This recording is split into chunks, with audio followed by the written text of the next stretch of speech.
Hello, I'm Elena Romero, and welcome to Diversity in New York City Public Schools, Past, Present, and Future, an education special presented by CUNY TV. 2024 marks the 70th anniversary of the landmark Supreme Court ruling in Brown v. Board of Ed that declared separating children based on race was unconstitutional.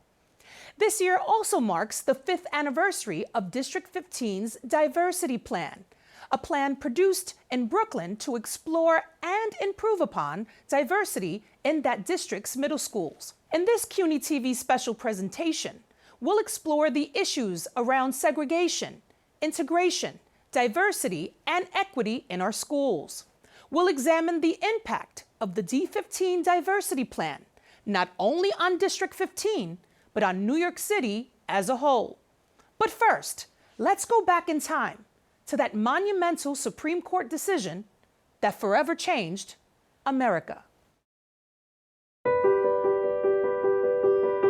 On December 8, 1953, Thurgood Marshall, the future Supreme Court Justice, made these remarks to the Supreme Court as he and a team of lawyers and plaintiffs challenged segregation in American public schools.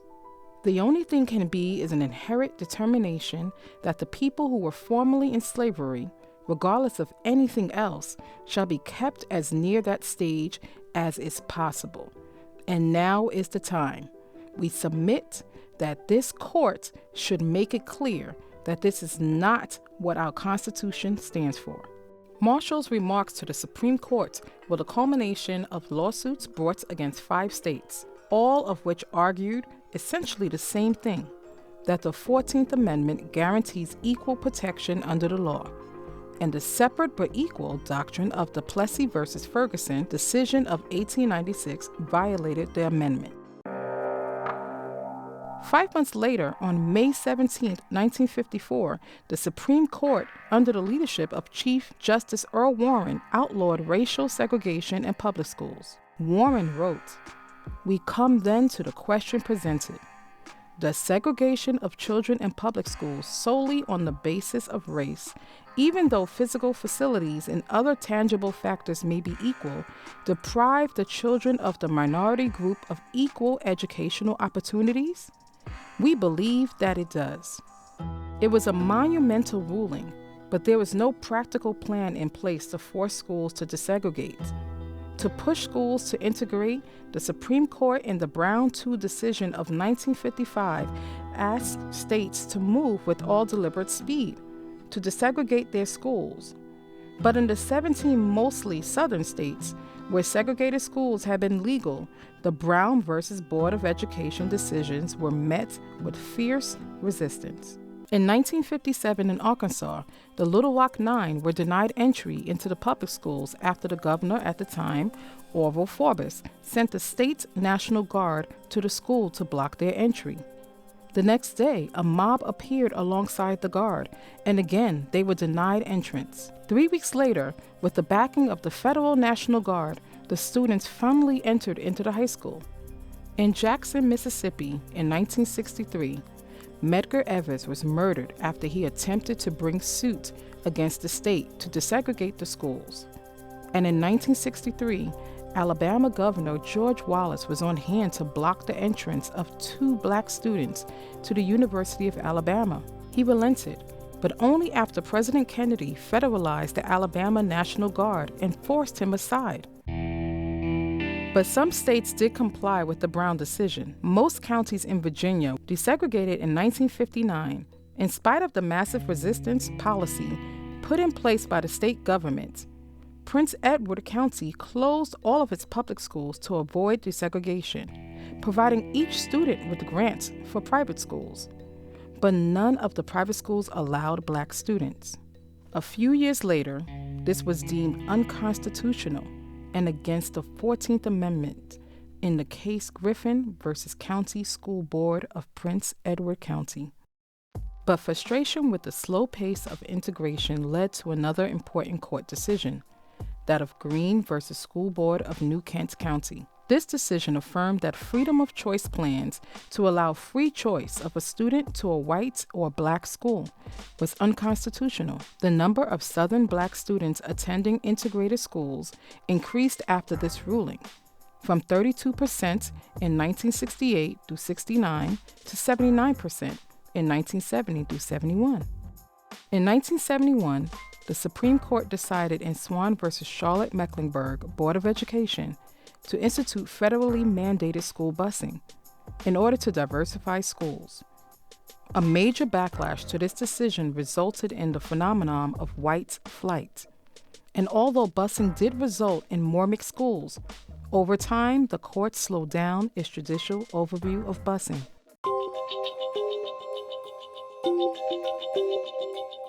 More recently, there has been the issue of school districts and the relationship of the district to the tax base that supports that district.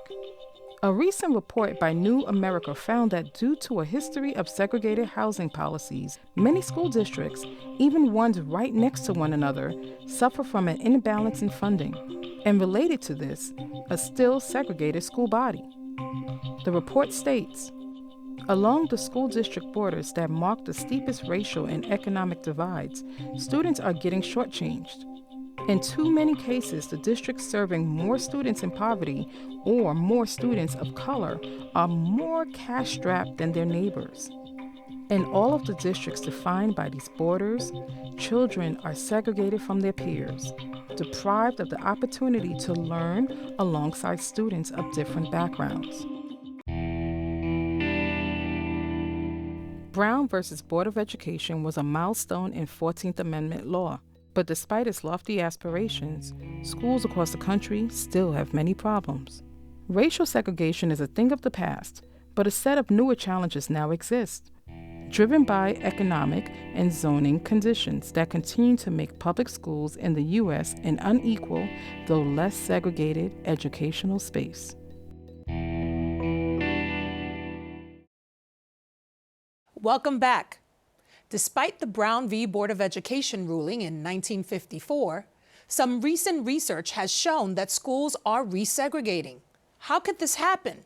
I'm joined by two leading education experts to discuss this alarming turn of events. With me are David C. Bloomfield, professor of Brooklyn College and the CUNY Graduate Center, and Dr. Judith Kafka, professor at Baruch College and the CUNY Graduate Center.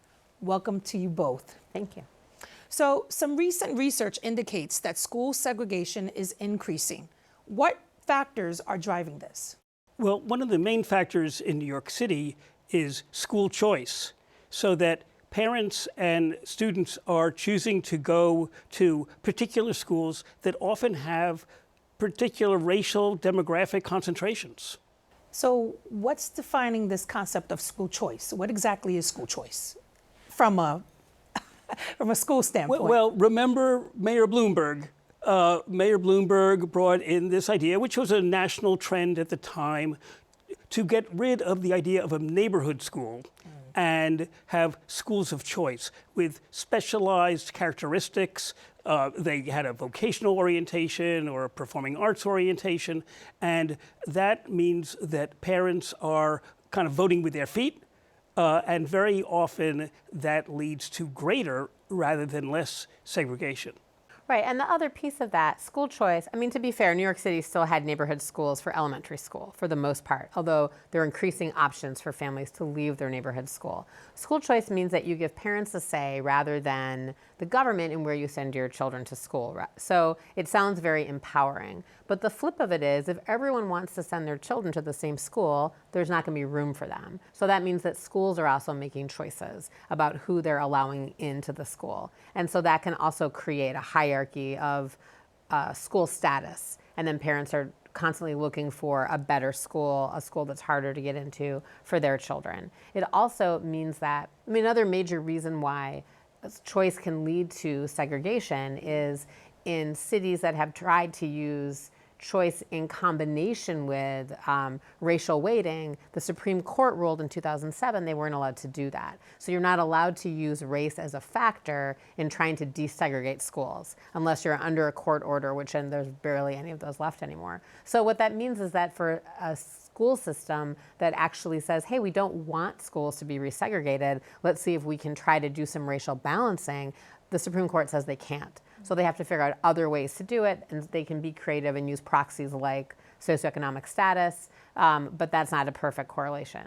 We should also remember the rise of charter schools, which Bloomberg also pushed. And in New York State, these schools were intended to serve disproportionately low-income students. And because of the racialization of poverty, that meant that most charter schools in New York City tended to have larger Black and Latino populations. So why is school integration so challenging?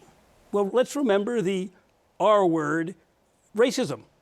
And there is a great deal of racism and a tendency, particularly on the part of wealthier, whiter parents, to send their children to schools with wealthier, whiter populations. And that also includes the factor of parent contributions to parent associations. There are schools in this city that have $1 million budgets for their parent associations. Those tend to be the wealthier schools, of course, the whiter schools. And there are other schools which are largely Black and Latino with zero in their parent association contribution budgets. I think another piece of this that I would add is if we think more broadly in terms of what are we asking schools to do in this country, we tend to ask our schools to do a lot. But two main things that we've historically asked them to do is one, create a common culture where you have lots of kids from different backgrounds coming together in a school building, everyone's reading the same books, learning the same history, regardless of where you went to school, you graduate from school in the United States of America and you have this common set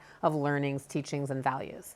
The other thing that we've historically asked schools to do is get kids ahead, give them a leg up, right? And if we're asking schools to move kids ahead, they have to move ahead of somebody else, right? And that means that we're starting to make schools into a scarce resource, and we have a hierarchy of better schools and not as good schools, and then parents are scrambling. Parents of all backgrounds are scrambling to try to get their kids into a good school, a better school, and that's going to create a constant snowball effect of people looking around and saying, well, you know, where's a good school? Oh, I think a school with money, a school with white kids, a school that everyone else is trying to go to, that's a good school for my kids. The epitome of that is the selective high schools in New York City, where the vast majority of the students are Asian and white, and like single-digit numbers of Latino and Black students, particularly Stuyvesant High School, which is considered the crown jewel. So can we fix this? Can we actually have school integration be a successful thing? We can absolutely fix it, and District 15 is a great example, and unfortunately, probably the sole example of how a community school district can go about having desegregated middle and elementary schools.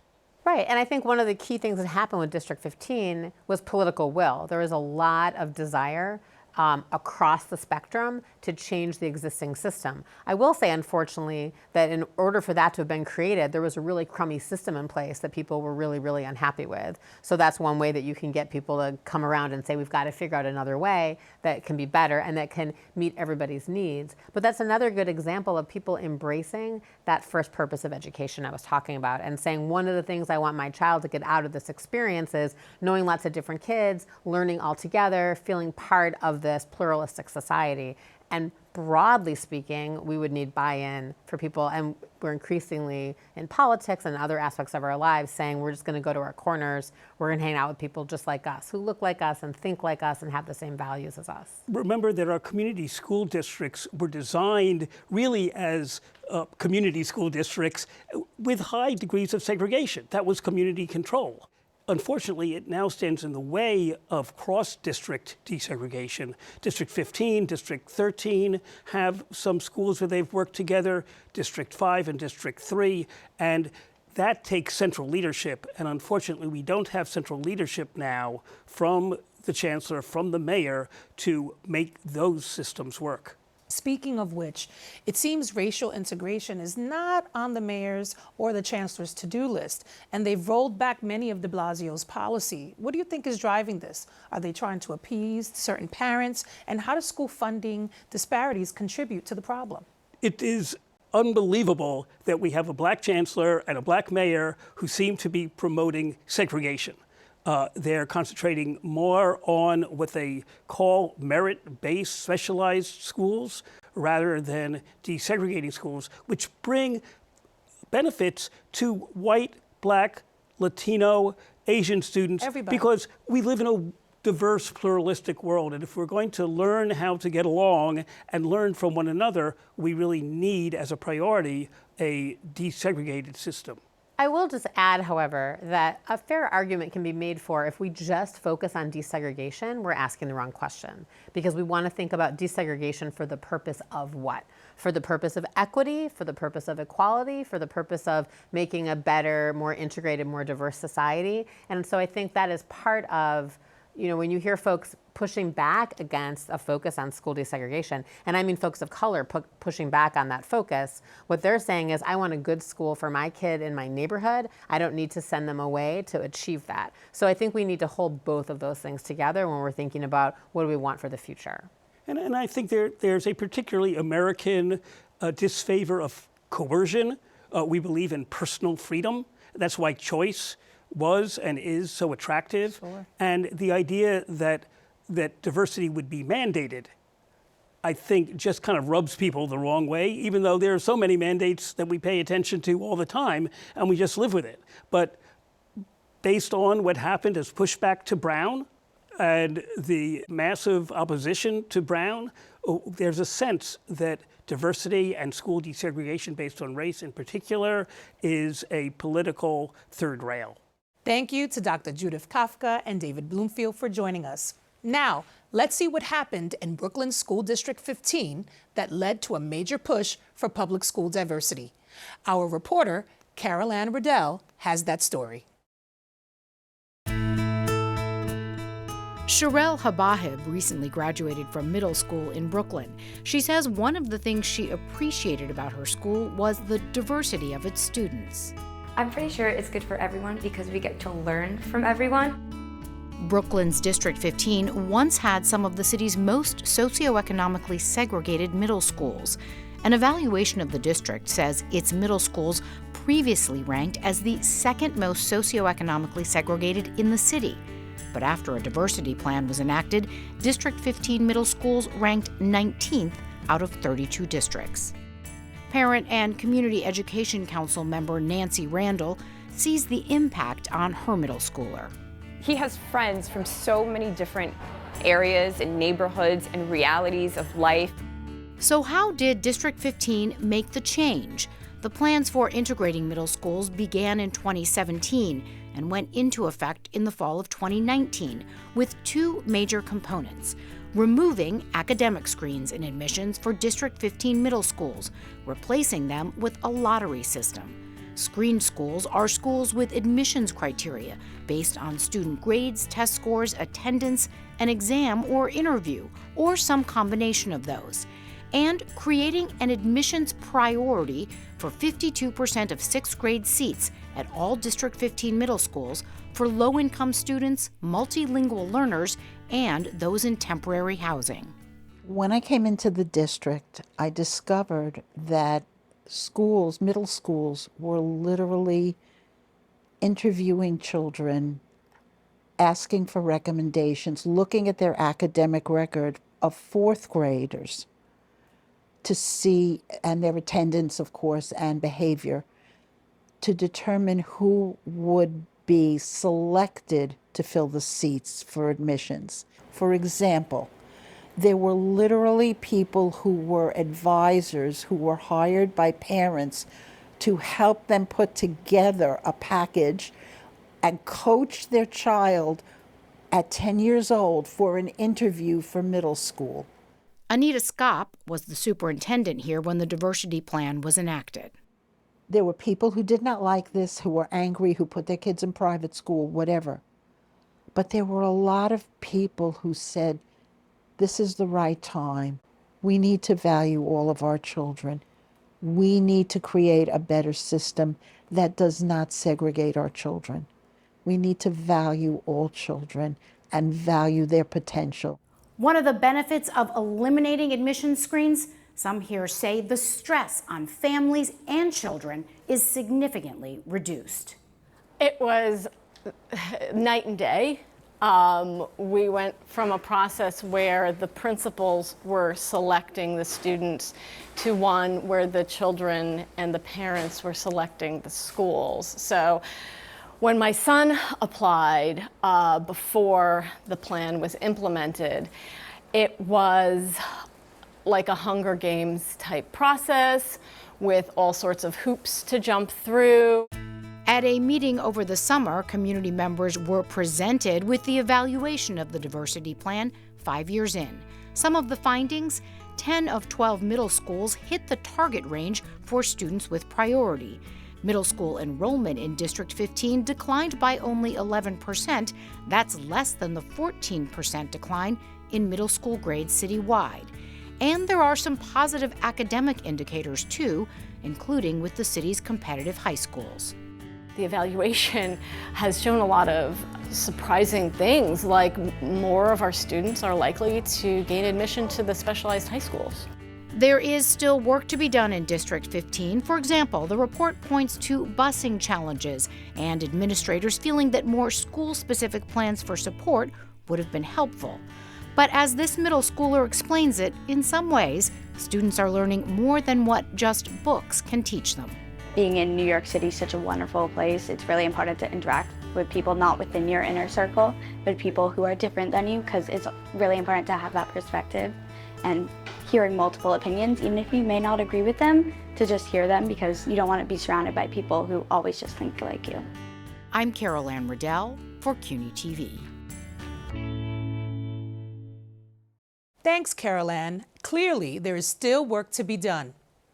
I am a parent of 2 public school children and the former co-vice president of CEC District 15, one of the 32 community education councils in New York City. CECs are education and policy advisory groups made up of mostly parents with children attending a district school in grades pre-K through 8. Members serve through communities as unpaid volunteers. With me today are some of the stakeholders that helped create the CEC District 15 Diversity Plan. First, we have Naila Caicedo-Rosario, former Community Education Council District 15 president. Next, we have Neil Zephyrin, a parent who sat on the CEC District 15, as well as on the D15 Diversity Working Group.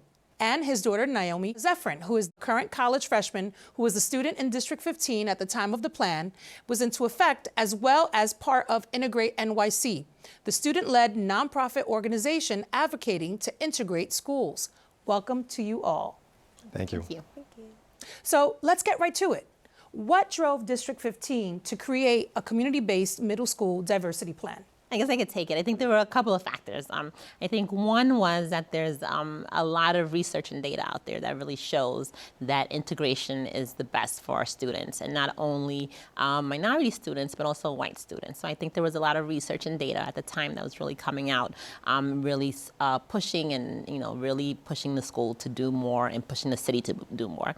And in addition to that, I think the biggest part of making this happen was parent advocacy. We had a very active group of parents at District 15 that really wanted to see this. It was really something that I'm really proud to see, that it was really something that came from the parents, and they were able to sort of push it and advocate for it. And I think those were really the big factors in making it happen in District 15. Neil, you actually sat on the working group. This was a fight that was already happening, for 10, 20, 30 years ago. And it sort of started with the changing demographics of District 15. As you know, at one point, geographically, middle schools were zoned. And so to attract a diverse group of parents and more white parents into middle schools, they implemented what's called screenings.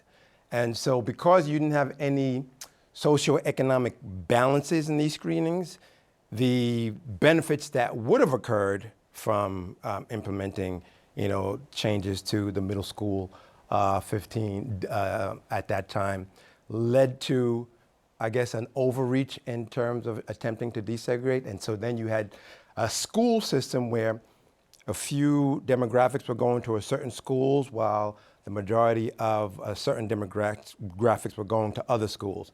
And so a lot of the parents within the district decided, this is not right, this is not fair, we need to fight for equity, and we need to ensure that all resources are shared upon on all students in District 15. So that sort of is the historic context behind the D15 Diversity Plan. And when you say screening, does that mean auditions? What exactly did these screenings entail? Like a few of them off the top of my head were, for example, attendance. Like that was a screening. Like if a student had 5 or more attendance, you were basically omitted from selecting certain schools. Other schools had auditions. You had to audition for music or talent or art or what have you. And in and of itself, it's not wrong, but when you have resources that aren't allocated equally to all people to participate, then you create a system where inequity basically rears its ugly head. Yeah. Naomi, you were a student in District 15. Do you recall at that time the diversity plan initiatives, and what was your initial reaction? You were with Integrate NYC. Yes, I just started Integrate NYC when this was all happening, and I remember like not really understanding much about it because like at my school I was like, oh, this is pretty diverse, because at the time I was going to MS 88. So I was like, oh, I have like a pretty diverse crowd. Like, you know, I don't think that my school like needs any of the changes that are happening. But as my time like went on there, I realized like, oh, this is actually not okay. There is like certain things that shouldn't be happening as for resources. Like the school computers, they were like limited for certain students. There was only like one room that had good ones, and all the rooms like that didn't have any. And I like the school that right next to me, New Voices, they like had computers in all of the rooms, like what I was hearing from like outside and all that kind of stuff. So in terms of recommendations, what did the plan propose and how were those recommendations rolled out? I think one of the major recommendations the plan proposed was to eliminate screenings. I think that was the crux of the conversation for parents in District 15. Of course, you did have pushbacks in terms of eliminating screenings. Many parents thought that eliminating screenings would decrease the efficiency and effectiveness and rigor of the schools. And so there was a lot of pushback in terms of really discussing how equitable and how beneficial creating a plan that included all students would benefit all students, would benefit the entire community. So that was one of the plans, one of the initiatives of the plan. Another one was restorative justice. I mean, statistically, when you looked at the statistics, for example, you know, black students might have made up about 11% of D15 schools, but we comprise 33% of suspensions. So there's something wrong with that picture. So that had to be addressed. Being able to allocate resources, like for example, you heard a lot of times parents who weren't primary English language speakers had difficulty understanding the application process to middle schools. And so we had to address that so that we created a program or initiative where parents, be they from South America, be they from Asia, still were able to get the resources that they needed to make conscious decisions as to what schools their children went to. So how were the recommendations rolled out? So initially, we had working groups, working studies. So we had a working group that comprised of D15 middle school principals, D15 community-based organizations, the CEC. We had facilitators such as WXY. They were their urban planning organization. So they helped with the facilitation of the working group. We also had the DOE and other facilitators like border crossers. So the working group got together to discuss what were the issues with segregation in District 15. And then from that, we created a plan that would address a lot of the issues as it relates to segregations and access to resources and access to equitable resources. And then we came out to the community. We presented it to the community. So we had working groups where we explained to the community exactly what was happening, you know, why this was in the best interest of the members of the community to opine on how this would be beneficial, not only for the community at large, but for other districts who were looking at us as sort of the torchbearer for this program. So it involved having several meetings I think we had about 4 official meetings with the community to discuss the plan so that they can opine as to what worked, what didn't work. And then there were additional meetings that we also conducted with communities such as in Sunset Park and Red Hook, because the intention was to really have those communities who are often left out of the conversations to come in and have a voice and have a say. So what's happened since the plan was implemented at District 15 and other districts? Well, in District 15, I think what we saw the most is parent engagement. I think something that's really important was, as Neil mentioned, it was a really thorough process as far as engaging the community. And I think that really empowered a lot of parents. Over a year-long process, right? Over a year-long process in which they went to different parts of the district and really had really one-on-one conversations with parents and really engaged groups that in the past really hadn't been engaged in any sort of conversation in the district. So I think that was really powerful. And it really empowered a lot of parents that were in the Red Hook section of the district and in the Sunset part of the district as well. Naomi, how did you see students being impacted by this plan and its implementation? I didn't really see it, but I did get to hear about it. At Integrate, we would have meetings where we would sit down and talk about different things that are going on at each person's school. And some of the things that I would hear is some schools, they had metal detectors, and some schools, they had too many resources in the sense that they could be sharing them with other schools, and some of the other participants would share that they really liked their school, how I thought I didn't need any upgrades, but it turns out that I did. How did our plan for District 15 then kind of spill into the other districts? There were other districts that created plans as well, right? Right. No, absolutely. I think I like to think as District 15 as the starting point of the conversations with other districts.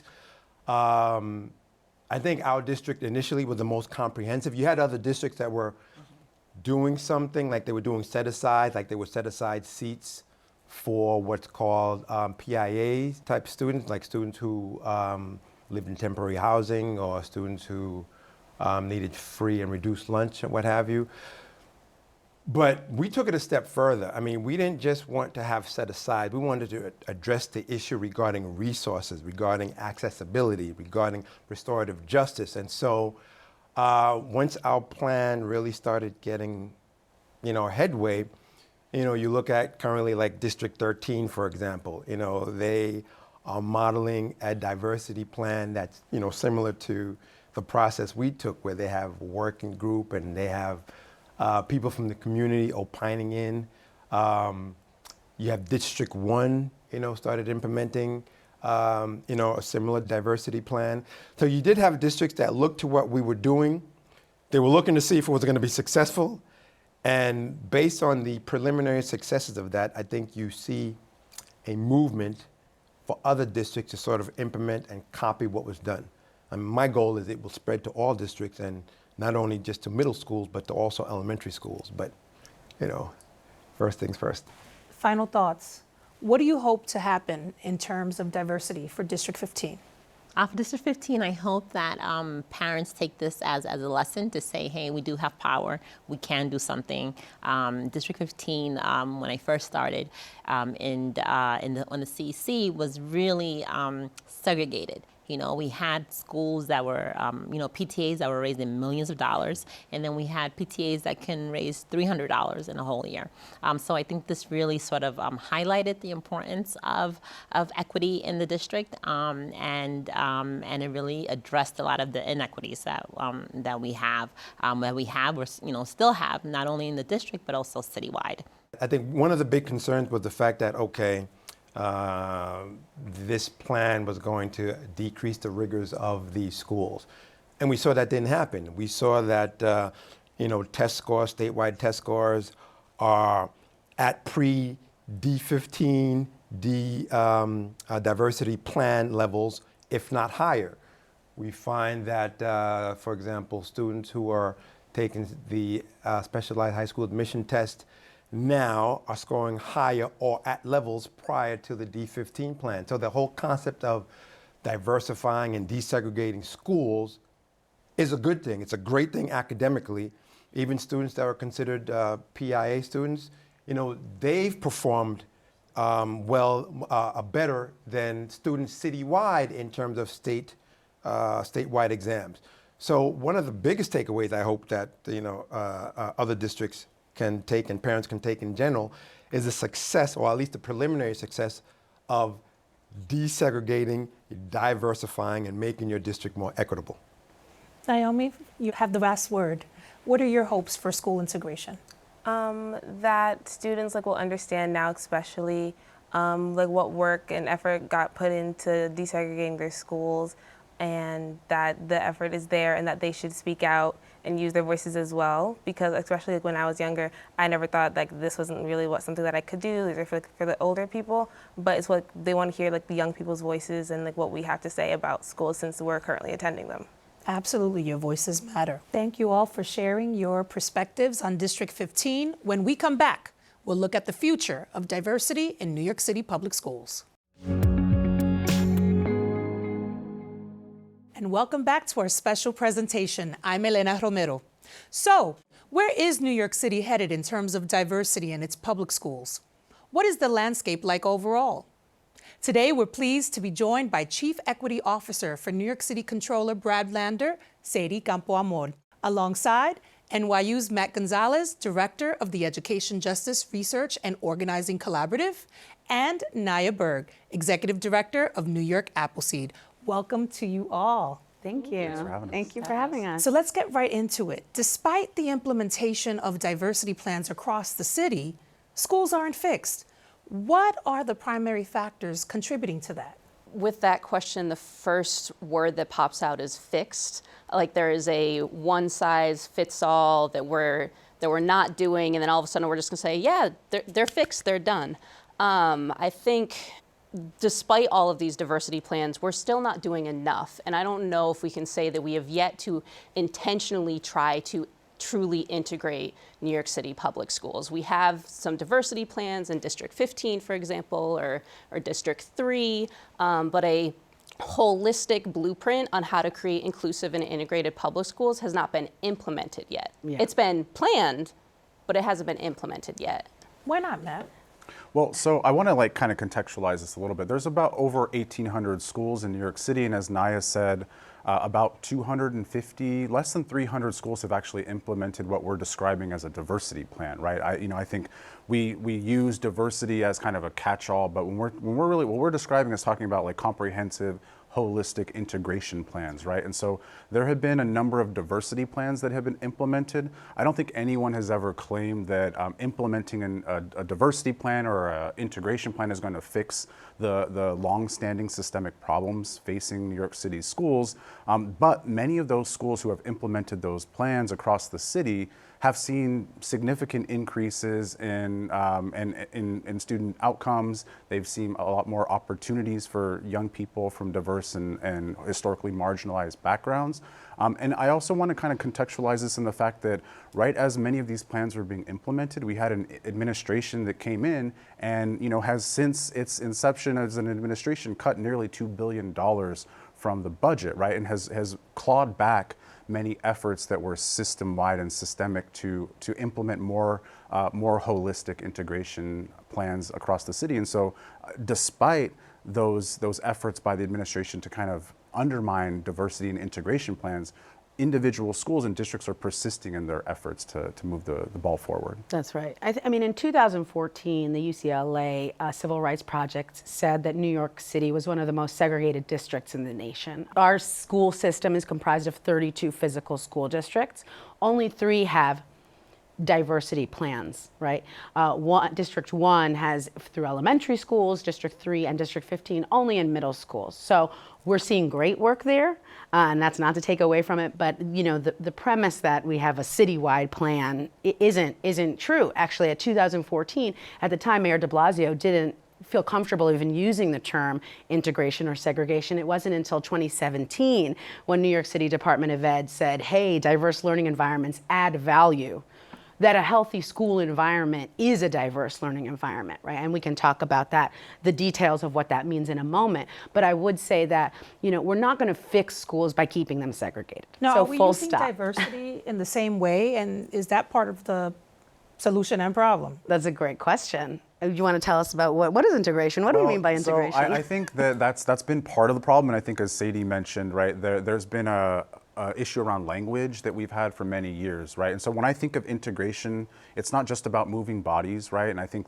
historically what we've seen across the United States and in New York City is conversations about integration are actually about diversity, right? And making schools more diverse, which in itself is of tremendous value and Correct. is of necessity to maintain democratic schools. But when we're talking about integrated schools, right, that's really thinking about the implementation of curriculum and pedagogies, teaching practices that are inclusive and accessible to diverse learners. That's about transforming school cultures so that young people from diverse backgrounds are welcomed and feel a sense of belonging in their schools. That's about ensuring that resources are equitably distributed across the system, right? And so what many of us, the three of us and many other advocates across the city have had the opportunity to do is to work in partnership with young people from Integrate NYC over many years to define what integration means. And so there is a definition called the 5 R's of real integration. So it's about more than moving bodies, it's about moving resources, power, and opportunity for all young people to thrive in diverse classrooms, right? And so if we're just talking about moving, making schools look more like New York City, that is a valuable effort, right. And it is also insufficient to achieve integration. And when we're talking about integration, it's really about transforming schools so that they're sites for democracy, for evolution, and for transformation for young people. I would just want to add in that it's an opportunity to interrogate, the language that we use about diversity. So many times we hear they're just a black and brown school. Well, I identify as indigenous, and I was born from in El Salvador. That's very different than someone who was born in Brooklyn and from Puerto Rico, right? So there's diversity among all of us. People who are labeled as white, black, brown. It's an invitation for us to do more holistic work and see, honor, and celebrate all of our students and the teachers and the people who serve lunch and our safety agents, our school as ecosystem, as community. And it's important to lift that up. Thank you. And when we're talking about diversity, are we also looking at different learning abilities as well? Absolutely. Absolutely. When we're talking about integration, we're not only looking also when we're thinking about defining segregation that it's a majority black students are here and there's a majority of white students here. There's also socioeconomic, thinking about socioeconomic integration, access for students with disabilities, access for English language learners, with a lot of recent arrivals, making sure that they are receiving the services, and that includes access for English language learners, but also access for students in temporary housing. So all those different groups that I would call historically marginalized groups that are usually place the burden of the consequences of segregation, they're the hardest hit. That is also in how you think about and defining diversity and what that means. So why focus on diversity when some will argue we have more impending issues? Class size, poor test scores, absenteeism, anxiety, and depression. Those are stressors, and there are lots of them in our city. Affordability, housing security, food insecurity. These are tremendous issues that our students are facing, no doubt. I do think that concentrations of poverty mixed with racial isolation are exactly the conditions that make school segregation so pernicious.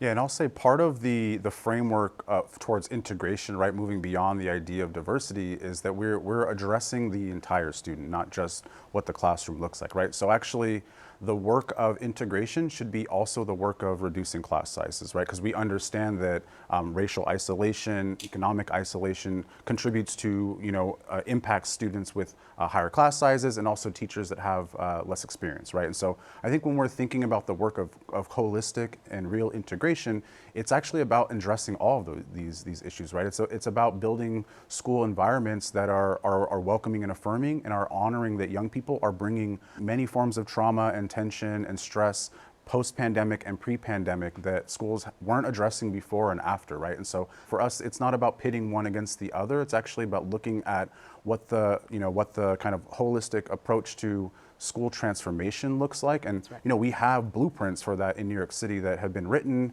have been articulated, and have are collecting dust somewhere right now under this administration and under the previous administration. And I think I'll just add, summarizing, like multifaceted problem needs multifaceted solutions. That's and we right. have this 5 R's of real integration framework that goes into addressing these many, many consequences that continue through segregation. And just to bring in a little bit of the research too, when we talk about chronic absenteeism, or we talk about test scores, where there are reams and reams of social science research that shows that integrated diverse learning environments, they increase English language arts, they increase math scores, and academic achievement increases, but also socio-emotional health and well-being. Right. If you're going to talk about mental health supports, self-esteem of students, all of those benefits are within that. So if you are addressing and talking about diversity and integration and creating policies and programs for that, you are also solving for the many other symptoms of the larger problem. That's right.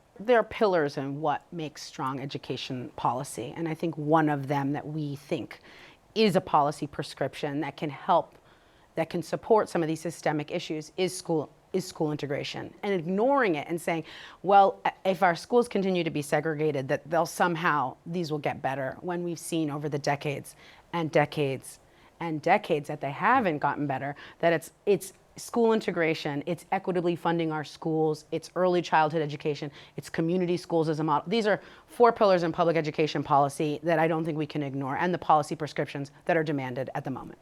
Great segue into my next question. What strategies or approaches can we employ to further promote ideas around integration in New York City public schools?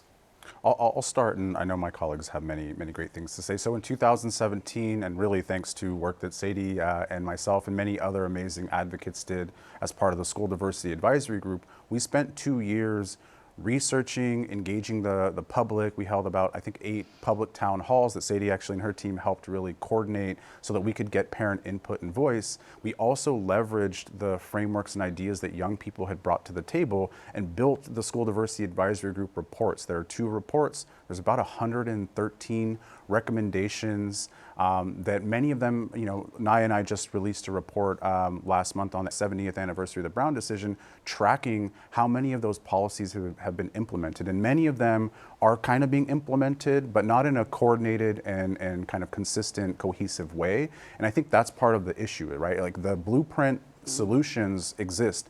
They've been written, they've been tried in many schools in District 15 and other places that we've seen, the progress happen. But there's not an effort by our current administration and, frankly, our previous administration that commissioned this report, pulled back away from the recommendations that were, in some folks' eyes controversial, but at this point really were, kind of necessary to move the agenda forward. And so we have the framework for integration. We have some policies implemented, but the teeth to desegregate our schools have not been implemented. And I think that's unfortunate. And so, there are opportunities to see what those policies look like, and they're waiting for leadership to pick them up and start to implement them. Where can we find or look to for successful models in regards to diversity and integration in public schools? There was a recent report and evaluation of 5 years later of the District 15 Diversity Plan. When that plan first came out, we at Appleseed were calling it sort of the Cadillac of community engagement, because it really was the first time that we were seeing such a intentional bringing together of a community to resolve for community needs in the framework of thinking about inclusivity and integration, right? And 5 years later, they just recently released a report. They went from having middle schools that were the second most socioeconomically segregated to, I think, they're 19th out of 32 schools now. That's a huge leap in policy years for 5 years, so that's a successful model. But we don't just have District 15, there's also successful schools. Sadie and I, the Office of New York City Comptrollers, we just put out a report on looking at Arts and Letters 305 United, which was 2 schools that were segregated that intentionally merged and integrated too. Right. We have examples of integrated learning environments for our young people in classroom settings with integrated co-teaching. We have dual language programs, right? This is mixing kids because we think difference it improves everybody's outcome is not a new idea. And so we do it at the classroom level, we've done it at the school level with diversity and admissions programs, with school redesign models, with school-wide enrichment models, with bridging teams across campuses together, and we've also done it at the district level. Unfortunately, it's only been 3 districts in New York City that have what we call a diversity plan.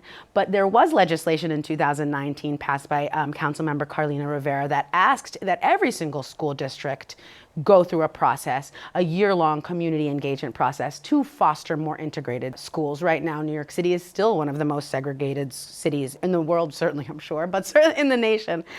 We want to change that. We believe that it is a way that not only can we get improved academic outcomes for our young people, that families coming together will also, benefit from it, but that it's a worthy endeavor, and that we believe that it's possible, and we have models to draw from right now. Well, unfortunately, we've run out of time. Thank you for joining us. When we come back, we'll have a final word with education scholar Dr. Christopher Emdin.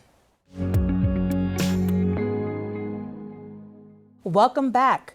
So what is the future of public education? I'm here with CUNY alum Dr. Christopher Emdin, professor of science education at Teachers College at Columbia University. Dr. Emdin has successfully bridged cultural education divides during his career, and we're happy to have him join us. All right, so let's get down to business. Let's get to it. We are going to talk about the issue of diversities. Let's get to the bottom of it. Can it be fixed? So if you want to solve it, I think you have to begin by the orientation towards it. Is it about just looking at what people look like in classrooms, or really authentically allowing them to be able to identify who they are, where they are, sexuality-wise, race-wise, ethnicity-wise, beyond phenotype? Once you're able to sort of first figure out who people are, then we can have a conversation about actual diversity. And when we talk about diversity, the focus has always been on the student body. But what about then the teachers, right? The folks in the administration? Absolutely. Should that also be encompassing of that conversation? It's absolutely necessary. We know that in the United States, over 80% of teachers are white. A majority of those are white women. That was not the case pre-Brown versus Board of Ed.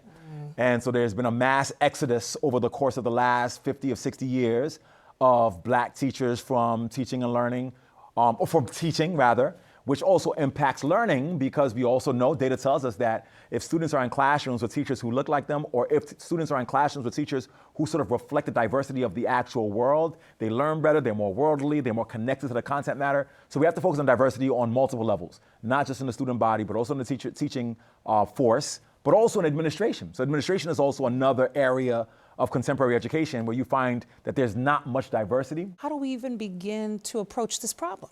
Look at the data. New York City has these surveys that they have every single year that reveal so much about schools, and they're done every year for the purpose of letting us know what we should be doing next. But they end up just being like a thing we do to say we ask questions, but there's no practice being rooted in the outcomes of said data. So you begin there by taking the data and then making meaning of the data, having conversations with real people about who they are, where they are, how they connect, what they need, and then you start having more sort of robust conversations. Then there's recruiting efforts that has to be more diverse. Then there has to be how do you get people to choose to be teachers from when they're in middle and high school, to choose that as a career? How could New York City public school leaders really take a serious approach to correcting this problem? I mean, so the first thing I'd say to, the school system, if it wants to focus on diversity, is to disrupt the socioeconomic divides that are in the city, right? There's some schools where you're like, wait, look at all these damn white kids in the New York City public school. There's some schools they're like 98% Latino. There's some, and it's like, so, you kind of have to be honest about the fact that the most ethnically and racially diverse city in the world has segregated schools. And you have to use language like the schools are still segregated. And then, like I said before, then you have to ask people like who they are, where would they like to be, what are their dreams, and how does pedagogy sort of focus on that? I'm not the guy who's gonna give you, 5,000 policy recommendations. I'm the person that's gonna tell you what you need to do in classrooms, in schools, and structurally when it comes to schoolwork. And then I'm gonna leave the policy stuff to the policy folks. And I have the policy folks ask me questions about how my work around pedagogy can inform their policy decisions. Yeah, maybe we could take a page from the CEC District 15 plan, where they ended up getting a number of community stakeholders together to try to come up with one plan. Yeah, or recognize the plans historically that have not worked. So it's not just taking a bunch of brown kids and sticking them in a white school. In addition to experimenting with plans that have worked, It's also about being really upfront about naming what has not historically worked. And also recognizing that historically one of the things that has not worked has been about really identifying where they perceive to be great or best schools and then trying to get black and brown folks into those schools. Implicit in most theories of Americans' achievement gap is the assumption that students of colors have been denied opportunities. But there's another school of thought that all children possess talents and insights, and that an educational system that's blind to them badly needs a remix. When you try to implant a monolithic approach and benchmark for everyone, then folks are going to fall short. It means then that the school system has to reflect the approaches to teaching and learning that meet those people on their cultural turf. Here's the thing. The bottom line is this. School systems across this country do not have the will to meet the needs of diverse populations. Why not? If you let everybody in the door, then you got to let go of the stuff that you had. You got to share, and folks don't want to share. In a capitalist system where it's all about the mighty dollar, an educated populace means that those who've had power historically will have to share that power. They're going to have to share those resources, and folks do not want to do that. My book, Ratchetemic, Reimagining Academic Success, is about, let's stop for a minute and think again about what the benchmark is. If you reimagine what the benchmark is, if you reimagine what the assessment is, if you reimagine what the holy grail is at the end of the whole thing, then the system has to bend itself to this new orientation. And so when I'm a ratchetemic identity allows me to be able to have all the things that they say you need to be successful and hold on to all the things that make you who you are. And all of a sudden, if that's the holy grail, then you have to change the school system to allow folks to be themselves. And if you allow folks to be themselves, then you now open up the door for diversity in thought, diversity in expression, diversity in linguistic tradition. And once you do that, everything else follows suit. So what should our top priorities and goals be in addressing these school disparities? Excellence throughout. And when I say excellent, reimagining excellence to include a welcoming of culture as well as academic standards. Valuing the written word as much as the spoken word. Valuing creativity and imagination just the same way that you memorize your capacity to be able to soak in information. It's about holding new benchmarks within schools and then constructing teaching practices that reflect that kind of excellence. Once you do that, what you'll find is that different populations rise to the fore. Different people now, like, oh, teaching is about cultural connection and authenticity. The best of us will now want to teach. The least of us who have only held on to an established ideal will not feel comfortable in schools. Maybe they'll leave. And once you change the orientation towards what the goal of schooling is and what the purpose of schooling is, and you get new folks sort of into the system, then diversity is sort of, it's almost built in, it's baked in.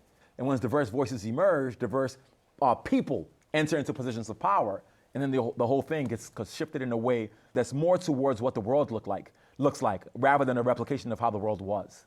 What would three pointers you would give to the New York City public school system if they were going to begin this task of reimagining education? Let's rewrite what the assessments and benchmarks are across schools in New York City. What more robust approaches to assessments can we put in place to allow more diverse populations to be able to see their own excellence, which already exists? Let's recruit teachers from early enough that reflect the diversity of the city. You know, you have a medical track and you have a tech track in schools. You have, this high school I went to in New York City, we had majors. Why don't we have a teaching and learning major? If you want to change what the teaching looks like, then you have to be able to start from early on to sort of value teaching and recruit folks to it.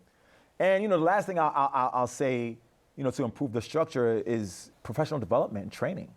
Last thoughts. What advice would you give parents who obviously want the best for their children? I tell parents the same thing that I've told myself, the same thing that my parents were trying to, argue for when I was in school in New York City early on, which is go. We had Occupy Wall Street, Occupy schools. The chief way that your enemy could stop you from being able to get what you need is to lock you out of the opportunity to even ask or demand it. And so parents have to recognize that your tax dollars means that those are your schools. You pay for those schools. You pay for that principal. You pay for them resources. And you have the right to go in there and demand what you want. Thank you so much, Dr. Chris Emdin, for this wonderful conversation, and we must continue this. We hope you've enjoyed our special presentation on the anniversary of Brown versus Board of Education and what influence the District 15 Diversity Plan has had on diversity in schools across our city. Thank you all for watching. I'm Elena Romero for CUNY TV.